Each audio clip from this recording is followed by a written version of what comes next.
The man in seat 24C was turning gray, and the woman who could save his life was being told to sit back down. It had started 4 minutes earlier, 36,000 feet over the middle of the country, when Walter Kessler had made a small sound, not a shout, just a tight surprise grunt, and pressed his fist to the center of his chest. By the time his wife had understood what was happening, his lips had gone the color of a bruise, and a fine sweat had broken out across his forehead, and he could no longer get a full sentence out. His wife had screamed for help. A flight attendant had come running, and then, seeing it, had grabbed the intercom and made the call that every traveler has heard and hoped never to hear. Was there a doctor on board? And a doctor stood up. She stood up from seat 19A, unhurried, already pulling the reading glasses off the top of her head. A black woman of about 50 in a soft gray sweater and leggings, the kind of comfortable clothes a person wears for a 4-hour flight. "I'm a physician," she said calmly, moving into the aisle. "Cardiology. Let me through, please. Chest pain like that? We don't have long." She got 3 rows, because standing between her and the dying man was the senior flight attendant, a woman named Sharon Pruitt, and Sharon Pruitt looked this passenger up and down. The sweater, the leggings, the face, and something in her decided, in the half-second these things take, that this was not what a cardiologist looked like. She put her hand up, palm out, flat against the air between them. "Ma'am, I'm going to need you to take your seat," she said. "We have a real emergency here, and I can't have people crowding. Do you have any proof you're actually a doctor? An ID? A badge? Anything? Because I can't just take your word for it." The woman in the gray sweater stopped. In seat 24C, Walter Kessler's head lolled against the window. His wife was sobbing now. 2 rows back, a passenger had lifted a phone and started recording because everyone in that cabin could feel that something was going wrong on top of the thing that was already wrong. And the doctor looked at the flight attendant blocking her path, and she said, very quietly, in a voice that did not rise even a little, "That man is having a heart attack. Every second you keep me here is heart muscle. He doesn't get back. I am telling you, I can help him. Please move." But Sharon Pruitt did not move. She folded her arms across the very thing the doctor needed, the emergency medical kit which she was holding against her chest, and she said, "Not until I know who you are." She was about to find out, because the woman she was refusing to let past was not just a cardiologist. She was the Chief of Cardiology at one of the largest medical centers in the country. And more than that, a fact that was, at that exact moment, printed on a laminated card inside the very kit Sharon Pruitt was clutching to her chest. She was the medical consultant this airline itself had hired to write the emergency protocols. Her name was on the document. The airline's own ground-based emergency physicians, the ones about to come on the radio, knew that name. They just hadn't said it out loud yet. Before we find out who the woman they refused to let help really was, tell me in the comments where you're watching from today. Please leave a like, subscribe to the channel, and let's dive back into the story. To understand the size of the mistake unfolding at 36,000 feet, you have to understand who was standing in that aisle in a gray sweater. Her name was Dr. Naomi Bennett, and she was 48 years old, and she had spent her entire adult life inside the specific emergency that was now happening 12 feet away from her. She was the Chief of Cardiology at a major academic medical center, the person other cardiologists called when a case frightened them, the one who ran the cardiac catheterization lab, who had personally guided thousands of heart attacks from the terrifying first minutes to the other side. She had trained a generation of younger doctors. She had a wall of framed things she never looked at. And she had, some years earlier, been hired by this very airline, along with a small group of other specialists, to help write the medical emergency protocols that were carried on every one of its aircraft, the step-by-step guidance folded into every emergency kit, telling crew and volunteer physicians what to do when a passenger's heart stopped cooperating at altitude. She had, in the most literal sense possible, written the instructions for the situation she was now being blocked from handling. Naomi Bennett had not come by any of it easily. She had grown up the daughter of a home health aide, a woman who spent her days lifting and bathing and feeding other people's dying parents for wages that never quite covered the month. Naomi had watched her mother come home bone-tired and get up the next morning and do it again, with a gentleness that never seemed to run out. And somewhere in watching that, she had decided that she would spend her own life on the same thing, on bodies in trouble, except that she would go all the way to the top of it, to the place where the hardest decisions got made. She had been told, more than once and in more than one way, that girls like her did not become the Chief of Cardiology. She had heard it as a child and as a college student and as one of very few black women in her medical school class and as a resident and as a junior attending. Sometimes said out loud and more often just communicated in the particular way certain people looked at her or spoke slowly to her or assumed she was the nurse or asked her to fetch coffee or, this one never stopped, asked her whether she was really the doctor. There had been a night, years before, that she still thought about. A patient's family member in the cardiac unit who had, in the middle of the worst hours of a heart attack, looked past Naomi to the young white male resident trailing behind her and directed every question to him. The resident she was supervising, the resident who kept gently redirecting. She's the attending. She's the one you want. She's in charge. The family member had not been able to hear it. Some picture in his head would not let the words land. Naomi had run that entire code flawlessly, had saved the man's father, and had gone into a supply closet afterward for 90 seconds, alone, and pressed the heels of her hands into her eyes, and then had come back out and finished her rounds. She had 100 versions of that night. Every black woman she knew in medicine had 100 versions of that night. You learned to carry them, or you left, and she was not going to leave because the people in the beds needed her more than the closet did. She had learned over 25 years to let that slide off her without breaking her stride, because the alternative was to let it stop her, and stopping was not an option when people's hearts were failing. She had developed a particular calm, a low and even and unhurried way of speaking that she used precisely when everyone around her was losing their composure, because she had learned that, in a true emergency, calm is a clinical tool. Panic kills. Steadiness saves. She was, by common agreement among everyone who had ever worked beside her, the steadiest person in any room she entered. Residents who trained under her described a specific phenomenon, that when a patient was crashing and the room was tipping toward panic, Naomi Bennett's voice would actually drop, get slower and quieter, so that people had to still themselves to hear her, and in stilling themselves to hear her, they stopped panicking. It was a trick, and it was not a trick. It was a thing she did on purpose that had become, over the years, simply who she was. She had learned it, she said, from her mother, the home health aide, who had sat with more dying people than most doctors and had a way of making a frightened person feel, in their last hours, that they were not alone and not a burden and not afraid. Naomi had taken that gift up a mountain of training and turned it into a clinical instrument. But underneath the credentials, it was still her mother's gift, the ability to be the calm in someone else's worst moment.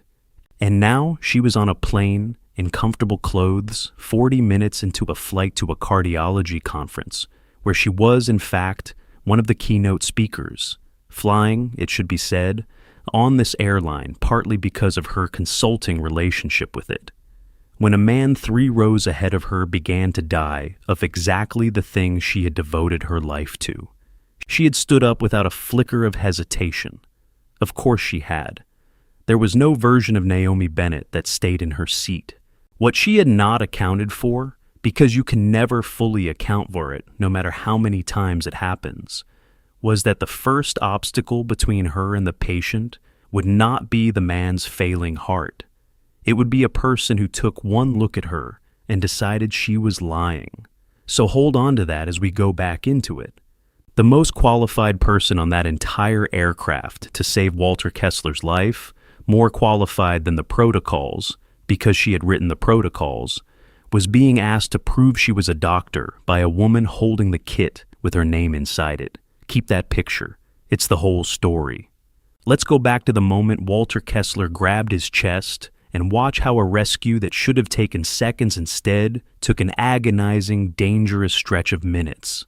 Walter Kessler was 63, a retired high school shop teacher flying home from visiting his first grandchild. He was, in the language Naomi would later use for the record, a textbook presentation. Sudden crushing central chest pressure radiating to the left arm and jaw, profuse sweating, nausea, shortness of breath, a gray pallor with cyanosis at the lips. To anyone trained, it was not subtle. It was one of the most recognizable and most time-critical events in all of medicine. Cardiologists have a grim, precise saying about it: time is muscle. Every minute a coronary artery stays blocked, more of the heart dies, and dead heart muscle does not come back. The difference between a person who recovers and lives another 20 years and a person who dies in a seat at altitude is very often measured in minutes, sometimes in single-digit minutes, which is why what happened next was not merely rude. It was dangerous in a way that could be counted on a clock. When Sharon Pruitt made the "is there a doctor on board" call, she was, in that first instant, doing her job. The trouble came a heartbeat later, when Naomi stood and answered, and Sharon's eyes did the thing that Naomi had watched other eyes do 1,000 times. They went to the sweater, they went to the leggings, they went to her face. And Sharon Pruitt, 46 years old, 22 years with the airline, a woman who thought of herself as nobody's bigot, who would have been genuinely wounded to be called one, felt a quiet certainty settle over her that this relaxed-looking black woman in traveling clothes was not, could not be, the doctor the situation demanded. Somewhere beneath her awareness, a picture of a cardiologist had been sitting in her mind for decades, and the woman in front of her did not match the picture, and Sharon trusted the picture over the woman. She did not know she was doing it. That is the thing about this kind of bias. It almost never feels like hatred from the inside. It feels like judgment. It feels like being careful. It feels, to the person doing it, entirely reasonable. Sharon genuinely believed, in that moment, that she was protecting a vulnerable passenger from a possible impostor. That is what made it so dangerous. She was not twirling a mustache. She was being, as she understood it, responsible.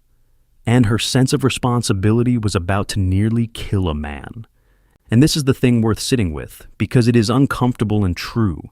Sharon Pruitt was not a rare monster. She was ordinary. She was the ordinary way this works. The dangerous bias in the world is almost never the cartoon kind that announces itself. It is the quiet, sincere, well-meaning kind that lives inside people who would pass any test you gave them and fail the only one that counts. The one that arrives with no warning in a gray sweater, asking to be let through. Sharon had probably been kind to 100 passengers that month. She would have told you, honestly, that she treated everyone the same. And then a black woman in comfortable clothes said the words, "I'm a physician." And a lifetime of unexamined pictures overrode the plain evidence of a competent professional standing right in front of her. And she reached for a reason to disbelieve, and she found one, the way people always find one, because the reason was never really the point. "Ma'am, please take your seat," Sharon said again, louder, when Naomi tried to step around her. She sidestepped to stay in the aisle, physically blocking, the emergency kit hugged against her chest. "We are handling this. If you're really a doctor, you'll understand we have procedures. I need to see credentials before I let anyone touch a passenger." "You do have a procedure," Naomi said, and her voice stayed maddeningly, deliberately level, because she knew that the instant she raised it, she would become, in this woman's eyes, the angry black woman, and she would lose. "I know your procedure very well. Your procedure says that when a physician volunteers, the crew provides the emergency medical kit and facilitates care and contacts your ground-based medical support. That's the procedure. I'm asking you to follow it. Give me the kit and let me reach the patient." The fact that the woman in the sweater knew the airline's own protocol word for word should have stopped Sharon cold. It did not. If anything, it seemed to irritate her, as though the doctor were showing off, and she gripped the kit tighter and said, "Anyone can read that online. I need to see a medical license. Do you have one on you or not?" And there it was. The demand that no one makes of the confident-looking man in the blazer who stands up on a flight and says he's a doctor, the man who is waved forward with grateful relief, kit already open, no one ever once asking to see his license. The demand that gets made only of certain people. Naomi had a wallet in her bag 3 rows back. In it was a hospital identification badge that said Chief of Cardiology. But going back for it meant leaving Walter Kessler, and Walter Kessler did not have time, and Naomi Bennett was not going to trade this man's heart muscle for the satisfaction of proving a point to Sharon Pruitt. So she made a choice that tells you everything about her. She did not go get the badge. She kept trying to get to the patient. Now let me step outside the plane for one moment, because I want you to know something that the people in that cabin did not yet know, and it will change how you watch every second of what comes next. The kit that Sharon Pruitt was clutching to her chest, the emergency medical kit, sealed until a crew member opens it, contained, as every kit on every one of that airline's planes did, a laminated card of emergency protocols, guidance for cardiac events, dosing, steps, and at the bottom of that card, in small print, was a line crediting the panel of physician consultants who had authored it for the airline. One of the names on that line was Dr. Naomi Bennett. Sharon Pruitt was holding a document with the doctor's name printed inside it, and demanding the doctor prove she was a doctor, and it went further, because in a few minutes, when the flight deck looped in the airline's contracted ground-based medical service, the physicians on the ground, who advise flight crews through exactly these emergencies by radio, those ground physicians would pull up the flight and begin to help. And the medical director of that ground service knew Naomi Bennett personally, had sat on committees with her. Would, the instant a cardiac emergency came in, think of the very protocols she had helped write. The rescue was already, invisibly, tangled up with the identity of the woman being turned away. The only person on the plane who didn't matter to the outcome was the one deciding the outcome. Keep that in your mind as the minutes tick, because they are about to tick loudly. There was one other crew member in that part of the cabin, and his name was Jordan, and he is the second person you need to understand. Jordan was 24, also black, 8 months into his first job as a flight attendant, and he was, at that moment, standing a few feet behind Sharon Pruitt with his stomach in a knot. Because Jordan had done his training recently and thoroughly, and he knew the protocol cold, and he absolutely knew, that when a physician volunteers, you hand over the kit and you help. He also knew Sharon. He had flown a dozen rotations with her, and he had learned that Sharon did not take correction from junior crew, that she had a long memory and a way of making the next month miserable for anyone who embarrassed her in front of passengers. He had watched her be sharp with him over nothing. He had watched her, honestly, treat certain passengers differently than others, and had told himself it wasn't his place to say anything, and had felt bad about that in the quiet way you feel bad about the small surrenders you make to keep a job you need. And now, here it was, the thing he'd been half dreading without knowing it. The moment where keeping his head down and doing the right thing had become 2 different directions. Jordan looked at Walter Kessler slumping against the window, gray and barely conscious. He looked at the calm woman in the sweater, who clearly, obviously knew exactly what she was talking about. He looked at Sharon's back, rigid, the kit clamped in her arms, and he felt the knot in his stomach, and he opened his mouth, and what came out at first was small.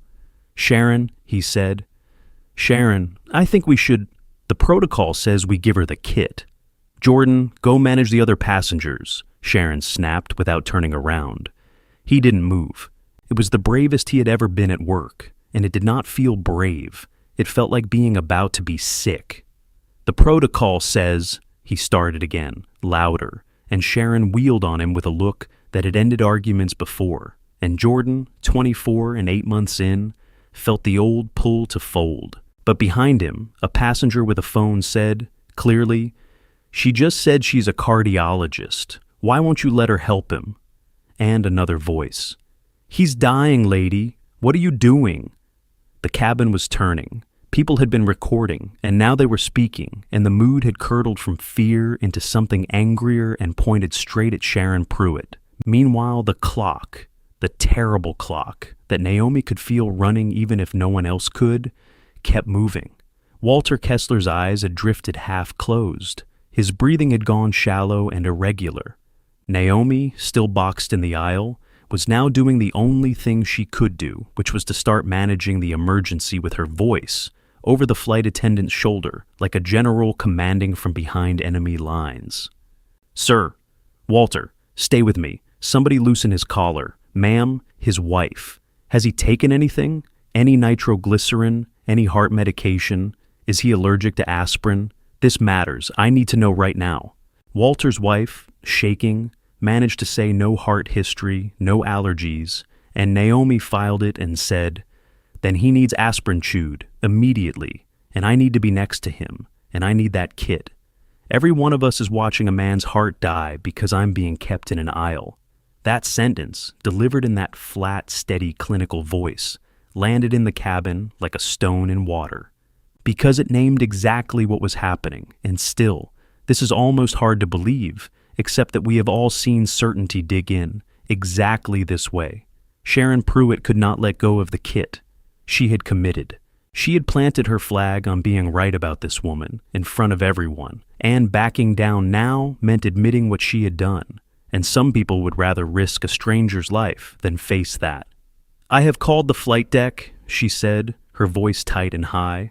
"The captain will decide. Everyone needs to just wait. Wait." For a man whose heart was starving. Let me pull us out again for just a second, because if this is making your chest tight, that's the right response, and I want to say something to you directly.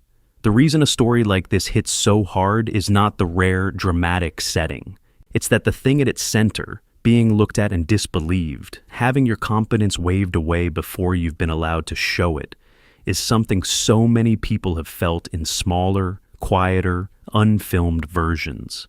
In a store, in an office, in a meeting where you said the thing and were ignored, and then a different person said it and was praised. If you know that feeling, do me a favor and hit the like button, because it tells the algorithm to carry this to other people who know it too. And stay with me, because the flight deck is about to get involved, and everything is about to turn.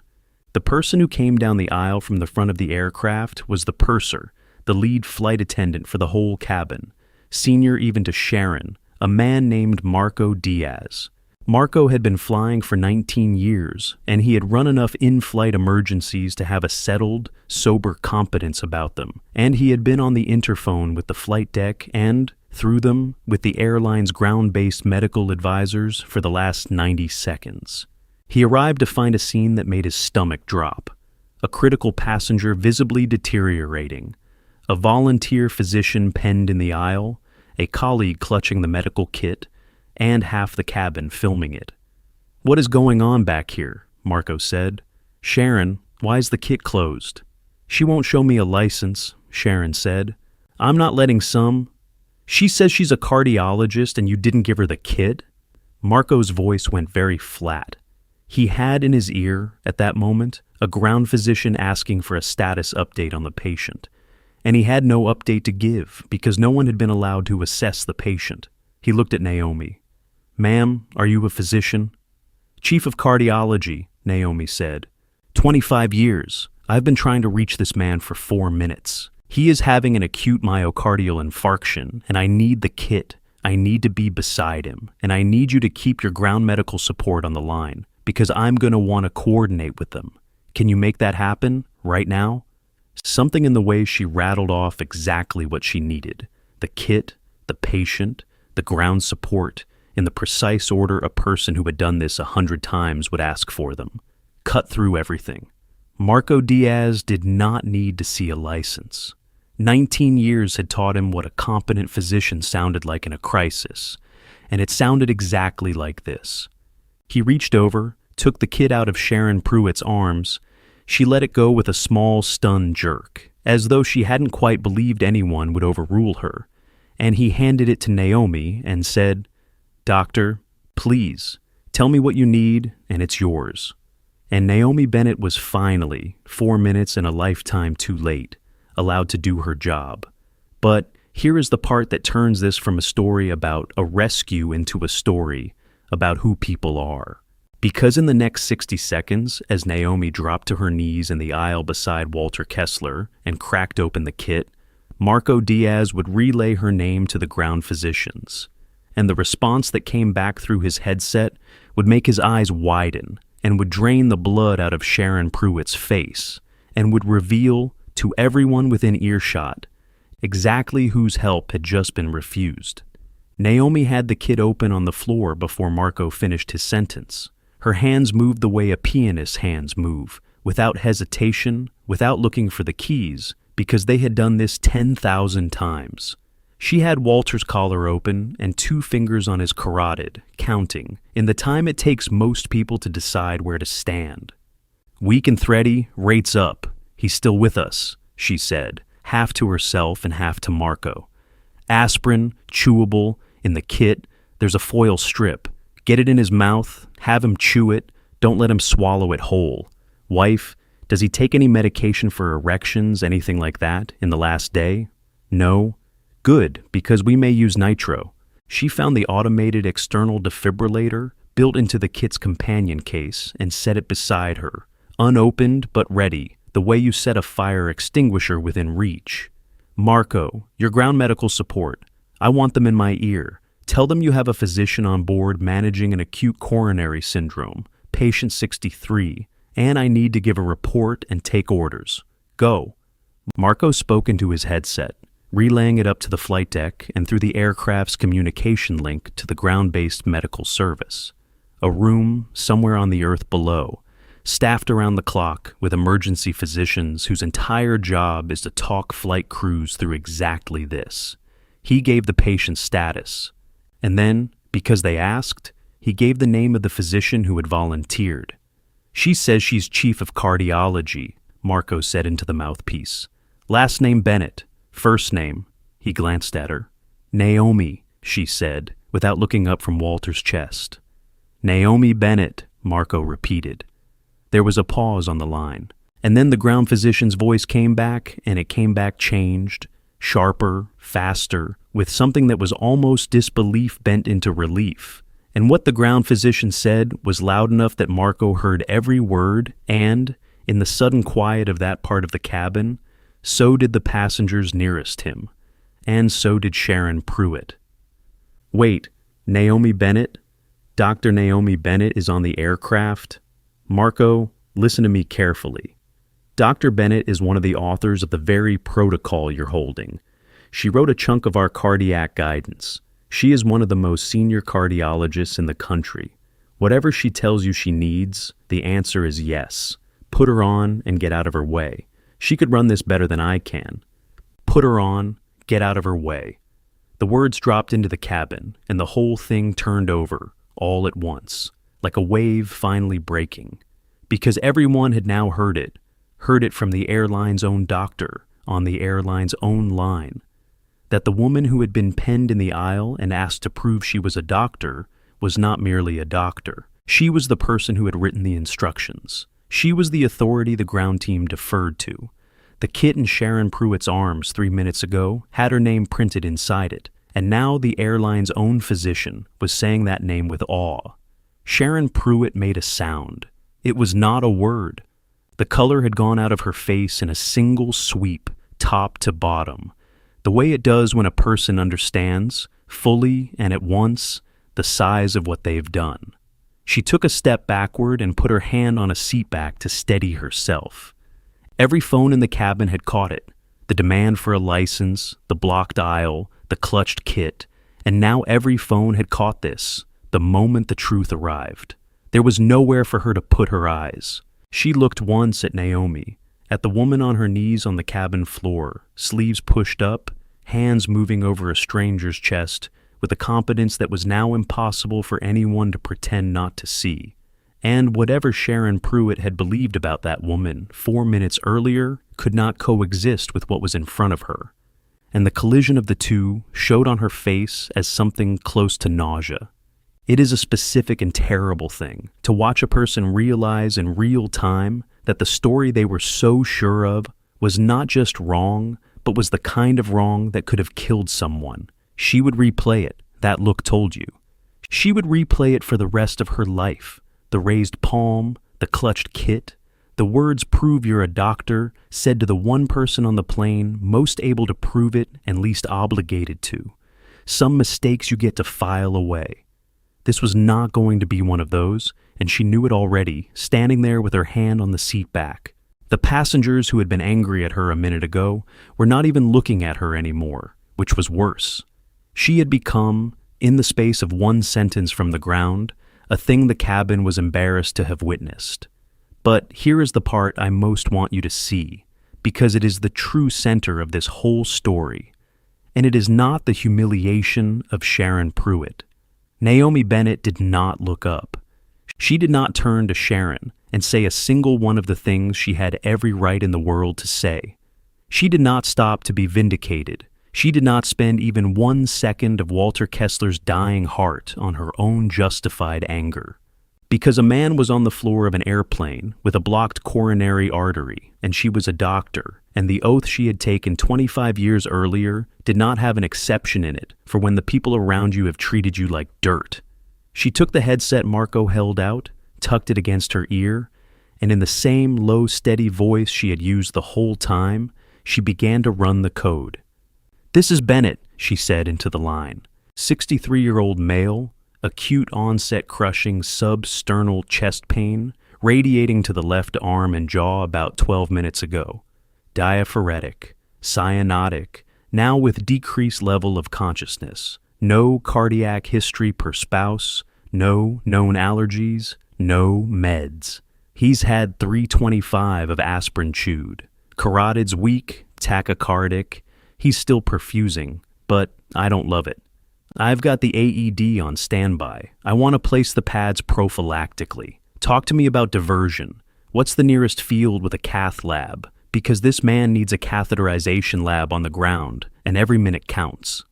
On the floor, she worked as she talked. She got the defibrillator pads onto Walter's bare chest. Not to shock him, not yet, but so that if his heart tipped into a fatal rhythm, she would lose 0 seconds. She kept 2 fingers on his pulse.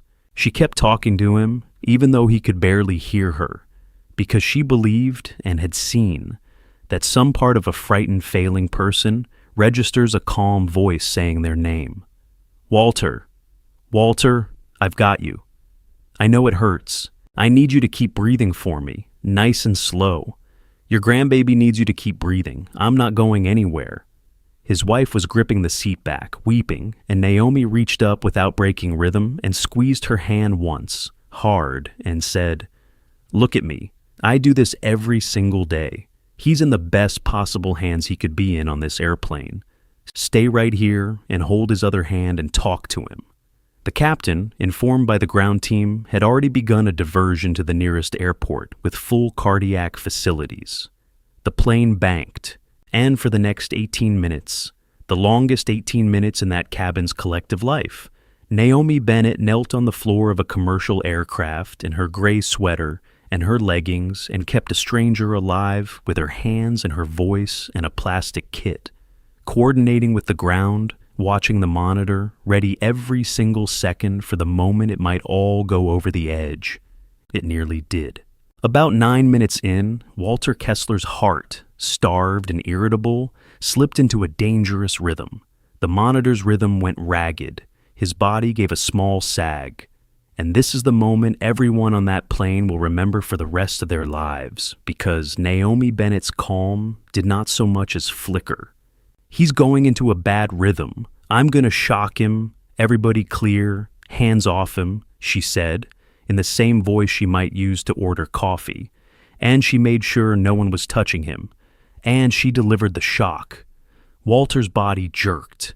The monitor scrambled and then, after a pause that lasted a small eternity, reorganized itself into something survivable. Naomi's fingers were back on his pulse before the machine finished redrawing. "Okay," she breathed. "Okay, he's back. Come on, Walter, stay with me." He stayed with her, And I want to be exact about what that cost her, because from the outside it looked like composure, and from the inside it was something much harder.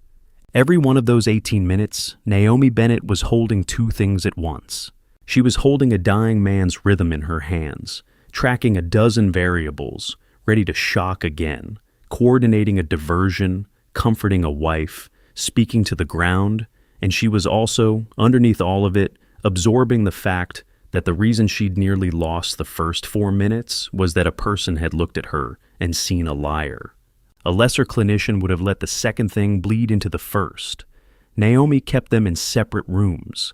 That is a discipline most people never have to build, and she had built it out of 25 years of exactly this. And it was, in its own quiet way, the most extraordinary thing happening on that airplane, more extraordinary than the shock, more extraordinary than the save. The save was her training. The keeping of the rooms separate was her character. Let me come out one more time, because we're near the end, and I don't want the noise of the drama to drown the quiet thing underneath it. Think about what Naomi Bennett did in that moment the truth came out. She had just been publicly vindicated in the most complete way imaginable. The airline's own doctor announcing to the whole cabin that she was an authority they bowed to. Almost anyone would have taken even a second for it. A look, a word, a cold glance at the woman who'd blocked her. Naomi took nothing. She spent all of it on Walter Kessler. And that is not because she didn't feel the insult. She felt it. She had felt every version of it for 25 years and would tell you later, privately, exactly how much it stung. But because she had decided, long ago, who she was going to be when the two things collided. When her dignity and her duty pointed in different directions, she went with duty, every time, because that was the whole point of the oath. Anybody can be a healer to people who respect them. It takes something much rarer to be a healer to a system that just told you weren't one, in the same breath that it needed you to be. And notice what that refusal to gloat actually was. It was not weakness, and it was not her letting Sharon off the hook. The videos and the statements would hold Sharon fully to account, and Naomi made sure afterward that the record was complete and that no one softened it on her behalf. It was something else. It was Naomi refusing to let the worst person in the story set the terms of her behavior in it. If she had turned in that moment and unloaded her anger, then Sharon Pruitt's prejudice would have gotten to decide, in the end, what kind of doctor Naomi was that day. By spending every second on Walter instead, Naomi kept that decision for herself. That is a kind of power most people never learn to use, because it looks, from the outside, like restraint. And it is actually the opposite. It is the fullest possible expression of who she had decided to be, made in the exact moment it was hardest to make. If that lands, leave a like, and stay for the last minute, because the plane still has to land, and there is an after to this story that matters as much as the emergency. The aircraft landed to a bank of ambulances. Paramedics came up the aisle with a stretcher, and Naomi gave them a handoff so crisp and complete. The timeline, the aspirin, the rhythm, the shock, the vitals, that the lead paramedic actually paused and said, "Are you EMS?" And she said, "Cardiology." And he said, "Ma'am, that was the best field handoff I've ever taken." And Naomi Bennett, who had been refused entry to this exact competence 40 minutes earlier, said only, "Just get him to the cath lab. He's earned it." They wheeled Walter Kessler off the plane, alive. He would go straight to a catheterization lab, where a blocked artery would be opened with a stent, and he would live, would go home to his wife and his brand new grandchild, would in fact make a full recovery because the single most important factor in surviving what he had was getting expert care fast, and against every obstacle Sharon Pruitt had thrown in the way, he had. Now let's talk about what happened to the people in this story, because a rescue is not the same as justice, and the two need to be counted separately. Walter Kessler survived. That comes first, because it's the thing that matters most, and because for a while on that plane, it was not at all certain. He survived, and once he was well enough to understand what had happened, once his wife told him, and once he saw the videos that by then were everywhere, The first thing he wanted, before he was even discharged, was to find the doctor who had knelt on the floor and pulled him back. He wanted to find Naomi Bennett and thank her. He found her. That's a scene I'll come back to. Sharon Pruitt did not keep her job. There was, in the end, no version of the events that survived the evidence, because the evidence was overwhelming.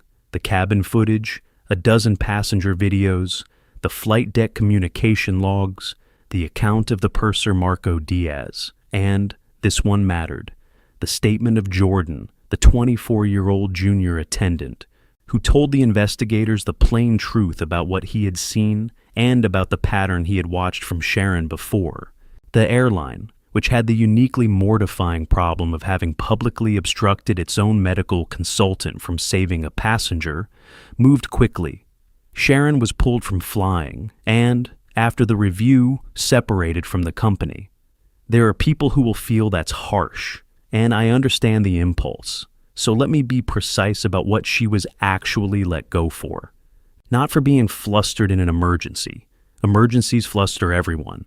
She was let go because a man nearly died in the extra minutes it took to overrule her, and because the reason she gave for those minutes did not survive daylight. And because when a physician volunteered to save a life, she looked at the woman's skin and her sweater and decided that was more reliable evidence than the woman's own word, and then would not let go of that decision even as the patient went gray in front of her. That is the thing that ended her career, not a mistake of nerves, a judgment about who gets to be believed. And the airline understood precisely how bad that was for them specifically, not just morally, but existentially. Because the whole promise of a medical kit and a protocol and a ground support line is that when a passenger's heart stops at altitude, the system works. A volunteer stands up, the crew helps, the ground guides, and a life is saved 36,000 feet from a hospital. That promise is the reason people trust getting on the plane at all. And their own footage showed that the system had very nearly failed for the most preventable reason imaginable, a crew member's prejudice against the very physician they had paid to make the system good. There was no spin for that. There was only the truth, and the truth was on a dozen phones, and the only responsible thing was to act on it plainly, which they did. Jordan did keep his job, and more than that. Marco Diaz, the purser, made sure the report reflected that a junior crew member had correctly cited the protocol and tried to intervene while his senior would not. In an airline desperate for a story of someone on that crew doing the right thing, Jordan became, quietly, that story. He was commended. He did not feel like a hero. He told a friend later that all he'd done was say the obvious thing too quietly and too late, and that he wished he'd planted himself in that aisle from the first second. But he had spoken when speaking was frightening and costly, and it had mattered, and the next time it would be easier, and the time after that easier still.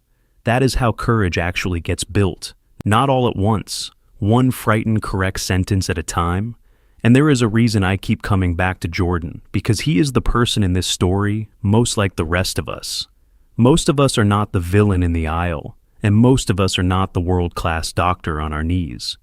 Most of us are the junior person a few feet back, who can see what's right, who knows the protocol, who feels the wrongness in our stomach, and who is afraid of what it will cost to say so, out loud, in the moment, to someone with power over us. Jordan is the story's real question mark, the one whose choice was genuinely uncertain, and the reason his small, brave sentence matters is that it is the choice actually available to most people watching this. Not heroics, not credentials. Just the willingness to say the obvious true thing a little sooner and a little louder than fear would prefer. That is the muscle this whole story is really about. And Jordan started building his that day, in front of everyone, badly and late and anyway. And Naomi Bennett went to her conference. She gave her keynote 2 days later, and she did not mention any of it from the stage, because that was not what the talk was about, and because she did not particularly want to be the woman who was in that video. But the video had traveled, the way these things do, and by the time she stood up to speak, a great many people in that audience knew, and when she finished, there was a kind of standing ovation that had more in it than the content of her talk. She accepted it the way she accepted most things, with a small nod and a quick move to the next item, because Naomi Bennett had never once in her life been comfortable being celebrated for clearing a bar that should never have been there in the first place. Because here is the thing she said later, in the one interview she agreed to do, and it's where I want to leave you. They asked her how she stayed so calm, and she said the calm wasn't the remarkable part. The calm was just training. The remarkable part, she said, the part people should actually sit with, was that the calm had been necessary at all. If I had stood up in a suit with a certain kind of face and said I was a cardiologist, she said, no one would have asked me for a license. They'd have handed me the kit and thanked God I was there. The only reason I had to prove myself while a man was dying is that I don't match somebody's picture of what a doctor is. And I want you to notice something. I'm the lucky one in that story. I had the title. I had the airline's own doctor on the radio to vouch for me. Most people who get treated the way I got treated on that plane don't have anybody about to say their name over a loudspeaker. They just get disbelieved and they go home, and nothing about the world stops to correct it. Don't tell me I'm inspiring. Ask yourself who you'd have believed in that aisle before you knew how the story ended.